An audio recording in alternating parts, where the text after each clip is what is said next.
Bhim army chief जब से नगीना के सांसद बने हैं उनके चाहने वालों की संख्या लगातार बढ़ती जा रही है। इसके पीछे के कई कारण हैं। एक तो कारण यह है कि चंद्रशेखर आजाद ने पहली ही बार में हर वो मुद्दे नगीना का सांसद बनते ही सदन में उठा डाले जो जनता से संबंधित है। इसके साथ साथ पूरे देश में कहीं भी दलित, शोषित, पीड़ित, जैन, सिख, बौद्ध, ईसाई किसी भी धर्म जाति व्यक्ति के साथ अत्याचार होता है तो चंद्रशेखर आजाद अपने काफिले के साथ पीड़ित परिवार के पास पहुंच जाते हैं और उन्हें न्याय दिलाते हैं। जबकि दूसरे नेता या सांसद सिर्फ और सिर्फ ट्विटर के माध्यम से सोचते हैं कि न्याय मिल जाएगा, लेकिन चंद्रशेखर आजाद इन सब से अटके हैं। और इसके साथ साथ चंद्रशेखर आजाद को इसलिए भी लोग प्यार करते हैं क्योंकि चंद्रशेखर आजाद इकलौते ऐसे व्यक्ति है जो सच को सच और झूठ को झूठ बोलने का दम रखते हैं।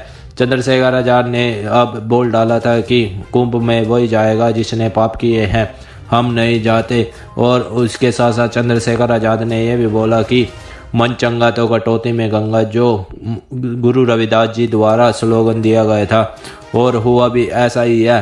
वहाँ पर जाने वाले श्रद्धालुओं बहुत ही ज़्यादा संख्या में उनकी मौत हो गई है और इसी कारण चंद्रशेखर आजाद अपनी सत्ता को काबिज होने के लिए पूरा जोर लगा रहे हैं।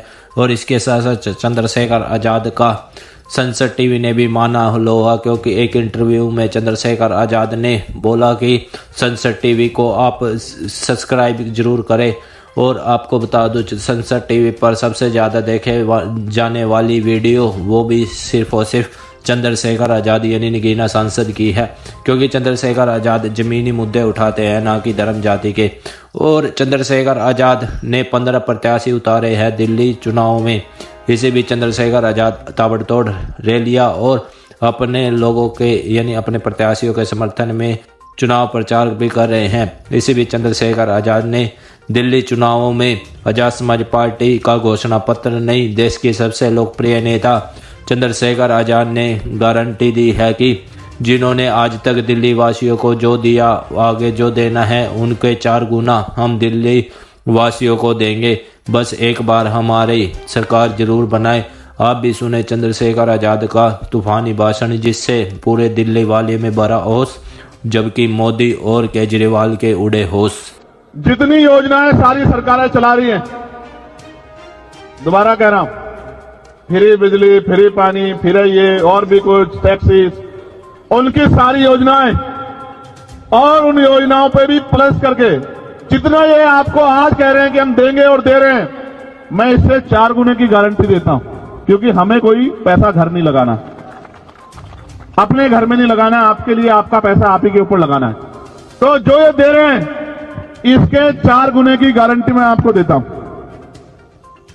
अगर करना है इस देश में, जो बाबा साहब अम्बेडकर कहते थे आपको बिजली फ्री दे देंगे, पानी फ्री दे देंगे, रोटी अनाज दे देंगे, लेकिन आपके बच्चों को एजुकेशन नहीं देंगे, क्योंकि एजुकेशन सवाल को जन्म देती है। और जिस दिन आपके बच्चों को शिक्षा का अधिकार मिल गया और मुफ्त शिक्षा मिल गई और गुणवत्तापूर्ण शिक्षा मिल गई, आप याद रखना आपका रास्ता कोई नहीं रोक सकता। इसका उदाहरण डॉक्टर बाबा साहब अम्बेडकर है कि ये ना चाहते हुए भी बाबा साहब अम्बेडकर संविधान सभा में भी गए और कानून मंत्री भी बने। इसलिए मैं आपको कहना चाहता हूं, मैंने पार्लियामेंट में कहा था कि समान शिक्षा पॉलिसी लागू कर दो।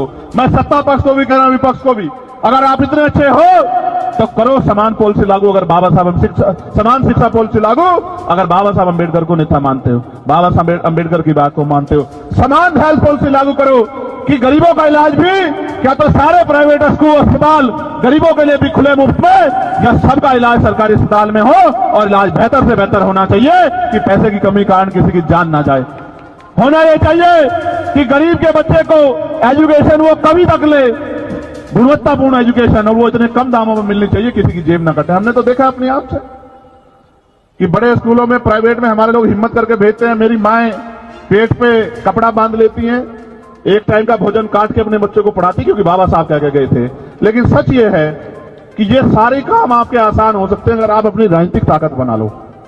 मैं ये महसूस करता हूं आप सब कुछ सीखे बाबा साहब से, बस ये अपनी उंगली का सही प्रयोग करना नहीं सीख पा, जो सबसे आसान काम है। इस उंगली का सही प्रयोग करना सीख लो, आपके बच्चों के और आपके तरक्की के रास्ते खुलने में बहुत देर नहीं लगेगी।